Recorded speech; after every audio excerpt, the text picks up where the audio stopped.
Alors, bienvenue sur cette vidéo sur l'oxygénation. Pourquoi l'oxygénation c'est important? Eh bien écoutez, deux exemples très simples. La première, vous pouvez ne pas manger pendant 8 à 10 jours avant de mourir. Au bout de 2-3 jours sans vous hydrater, vous allez mourir. Mais sans respiration, c'est l'histoire de quelques secondes. Donc l'oxygénation, c'est vraiment le point le plus essentiel pour avoir une grande vitalité. Une étude qui a été faite en Californie montre que des cellules humaines vivent grosso modo, des cellules musculaires vivent grosso modo 3 semaines dans un sérum physiologique, d'accord?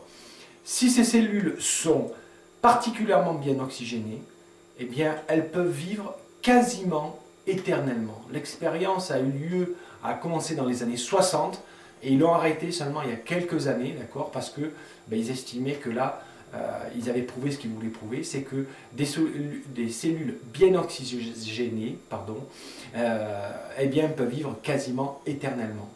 Ça veut dire quoi? Ça veut dire que, eh bien oxygéner notre corps, bien l'alimenter en oxygène, va le nettoyer, va le relaxer, va le détendre et va lui apporter une grande vitalité.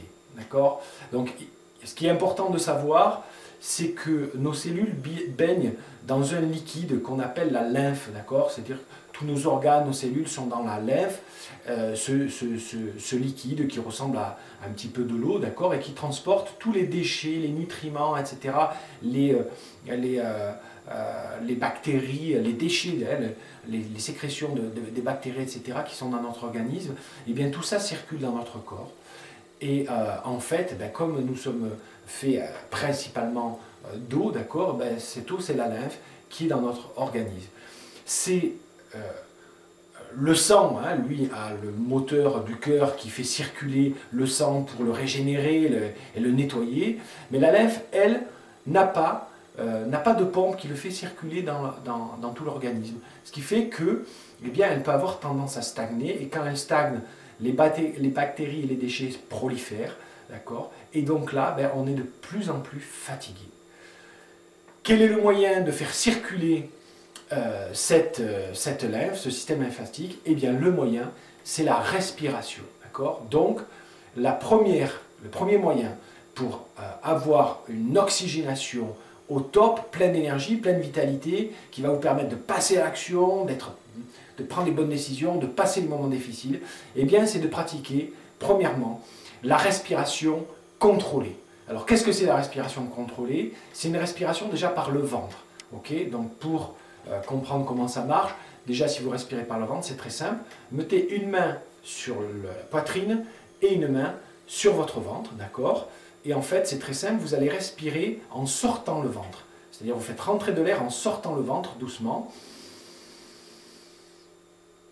Et ensuite, vous soufflez.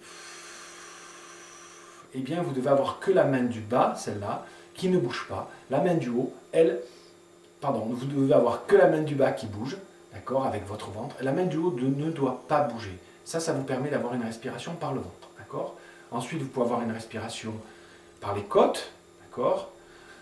Donc, j'écarte les côtes. Et puis, enfin, pour finir, vous pouvez avoir une respiration claviculaire pour aller bien en haut de vos poumons. Et ensuite, vous soufflez. Okay? Alors, je vais utiliser une astuce qui est bien connue, d'accord? Pour vraiment avoir cette respiration contrôlée, vous allez utiliser le 1-4-2 qui vous permet de respirer d'une manière spécifique et donc de contrôler votre respiration, d'être en conscience de votre respiration. Il en existe d'autres, mais celle-là, c'est la plus simple. Ça veut dire quoi? Ça veut dire que vous allez inspirer pendant un temps, bloquer votre respiration pendant 4 temps, et souffler pendant 2 temps. Alors, par exemple, si je le fais sur 4 secondes, j'inspire pendant 4 secondes, je bloque ma respiration pendant 4 fois 4 secondes, c'est-à-dire pendant 16 secondes, et au bout de ces 7 secondes, je vais souffler pendant 2 fois 4, égale 8 secondes à souffler. Je souffle tout doucement, comme si j'avais une petite paille dans la bouche. Vous pouvez faire ça 2 ou 3 fois d'affilée, d'accord? L'idéal, c'est de le faire 3 fois par jour, une fois le matin, une fois le midi, le soir. Par exemple, avant de manger, hein, quand vous êtes un peu agité, que vous mangez un peu vite, etc., juste avant de manger, ça vous met dans une bonne énergie et ça fait bien circuler tout votre système lymphatique, vous êtes dans une bonne disposition et vous allez voir que vous allez avoir de l'énergie toute la journée, d'accord? Et plus vous allez le faire, plus vous allez avoir cette pêche, cette énergie, ce dynamisme. Ça, c'est le premier moyen de travailler et d'améliorer considérablement votre oxygénation. Le deuxième moyen, eh bien, c'est l'exercice modéré et oxygéné. D'accord? L'exercice aérobie pour ceux qui sont un peu plus techniques. Pour faire très simple, très simple, l'idée, c'est que vous devez apprendre à faire du sport pour votre santé et pas pour vous griller. Du sport qui vous détoxine, qui vous déstresse et pas qui vous fatigue, qui vous toxine parce que vous allez au-delà de vos limites. Cette vision-là du sport, il faut la changer, il faut changer votre référence. Il faut faire du sport pour sa bonne santé. Et en fait, le meilleur sport pour sa bonne santé, c'est faire du sport régulièrement et doucement. Ça veut dire quoi? Ben, ça veut dire marcher en respirant régulièrement. Ça, c'est très bon.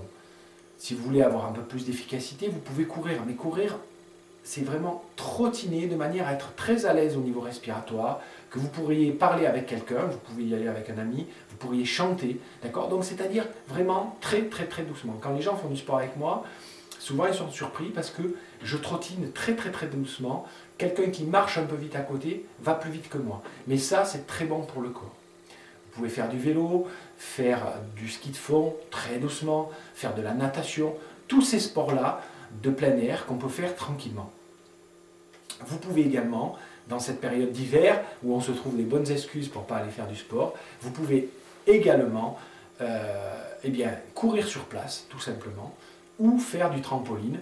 Moi, je suis un adepte de cet outil merveilleux depuis quelques années, parce que vous pouvez le faire par tous les temps.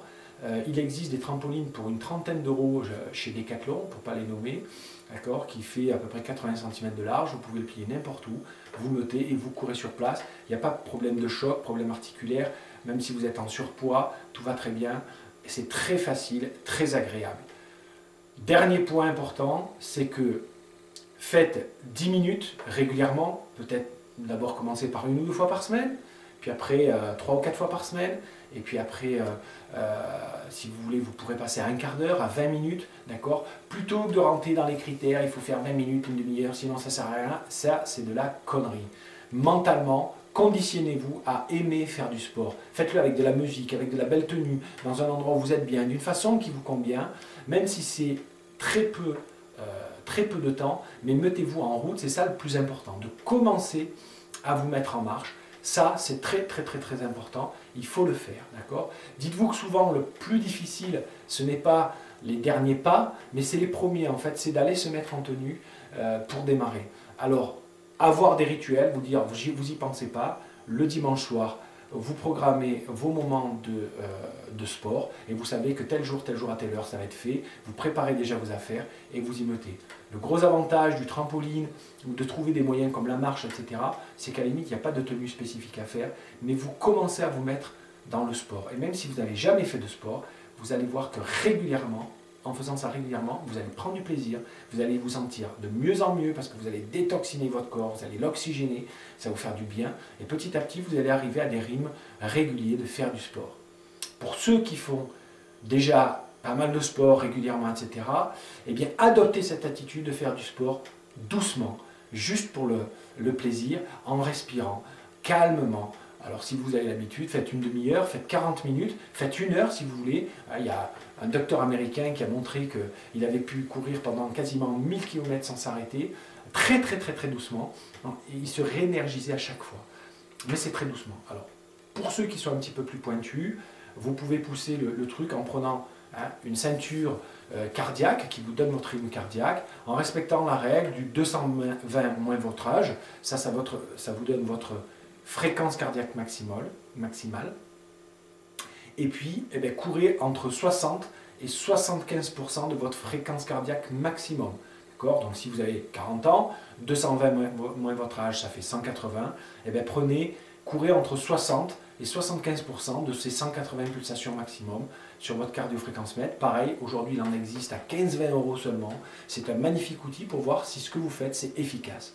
Vous serez surpris de voir que 60% de 180, à quelque chose près, ça fait une 100-110 pulsations. À 100-110, ben c'est vraiment très facile. Vous sentez à peine que vous êtes essoufflé. Mais si vous faites ça longtemps, vous allez être en pleine santé. On ne cherche pas là la haute performance. D'accord, la haute performance, il faut savoir que ça use et fatigue le corps. Par contre, la pleine santé, eh bien, ça se fait à ces rythmes cardiaques là. Voilà pour l'oxygénation. Vous avez 2 exercices. Je vous en donne un troisième, d'accord, qui est plus un exercice musculaire, un exercice de tonification. Mais il faut savoir, si vous faites des petits exercices très courts, d'accord, c'est-à-dire de quelques secondes, mais assez toniques, genre pompe, genre abdominaux, genre musculation avec des petites haltères, etc. Juste, vous faites un petit exercice pendant 10-20 secondes, puis vous arrêtez, vous en faites un autre, d'accord, par exemple des abdos, puis vous arrêtez, puis vous faites des pompes, puis vous arrêtez, puis vous faites des tractions, puis vous arrêtez, puis vous faites peut-être des exercices de pression comme ça, ou de tension comme ça, juste ces choses-là. Je vous donnerai quelques fiches pour avoir quelques exercices. Eh bien, sachez que là, vous sécrétez des hormones, d'accord, euphorisantes, tonifiantes, qui renforcent les muscles, qui les galbent, qui améliorent la peau. Vous sécrétez notamment la fameuse DHEA, d'accord, qui vous rend plus jeune, plus dynamique, avec des idées plus positives, etc. Donc ça, par exemple, eh bien moi, je vous invite à faire un petit réveil musculaire tous les matins, c'est-à-dire que vous pouvez faire par exemple une méditation ou un petit échauffement, du yoga, des étirements, ça c'est très bon, et puis quelques exercices, pompe, abdos, pression, tension, etc. Et puis vous faites 2-3 séries comme ça. Vous allez voir, ça prend 5 minutes, mais ça vous met dans la bonne dynamique. Éventuellement, compléter avec un peu de trampoline, une bonne douche, et vous êtes parti pour la journée, pleine de bonnes résolutions, pleine de décisions dynamiques et entreprenantes. Voilà pour l'oxygénation. Je vous souhaite une bonne journée et je vous dis à très bientôt pour la prochaine vidéo.